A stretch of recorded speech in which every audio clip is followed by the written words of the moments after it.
5 বছর আগেকার ডিলিট হয়ে যাওয়া নাম্বার তোমরা কিভাবে ফিরে পাবে সেটা এই ভিডিওর মাধ্যমে দেখা যাবে। হ্যাঁ, একদম 5 বছর আগে ডিলিট হয়ে যাওয়া নাম্বার কিভাবে পাবে এই ভিডিওর মাধ্যমে দেখাবো। এবং যারা ফেসবুক থেকে আমার এই ভিডিওটা দেখছো তারা ফলো করে দিবে, আর ইউটিউব থেকে যারা ভিডিওটা দেখছো তারা সাবস্ক্রাইব করে দিবে। চলো আর দেরি না করে ভিডিওটা শুরু করা যাক। এবার ফোনের স্ক্রিনে চলে আসলাম, ফেসবুকে ক্লিক করলাম, ক্লিক করার পর দিয়ে 3 ডটে ক্লিক করলাম কোনায়, সেটিংয়ে আসলাম, সেটিংয়ে ক্লিক করে দিয়ে একটু নিচে নামালাম, এই নিচে এসে এই যে অ্যাক্সেস ইওর ইনফরমেশন ওখানে ক্লিক করলাম। ক্লিক করার পর কন্টিনিউতে ক্লিক করলাম,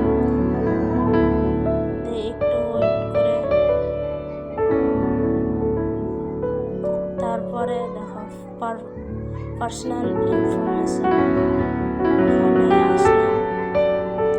আসার পর এবার আর একটু নিচে আসলাম, নিচে আসার পর ইওর অ্যাড্রেস বুকে ক্লিক করলাম।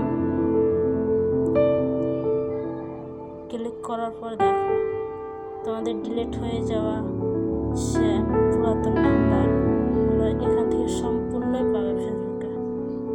তো এবার ফেসবুকে আসার পর এই নাম্বারগুলো তোমরা যার হয়তো ডিলিট হয়ে গেছে নাম্বারগুলো দরকার, তো এখান থেকে নাম্বারগুলো তোমরা পেয়ে যাবে। প্রত্যেকটা নাম্বার, যে নাম্বারগুলো তোমাদের প্রয়োজন আর্জেন্টে, অনেক ইম্পর্টেন্টও নাম্বার থাকে অনেক কারো দিয়ে।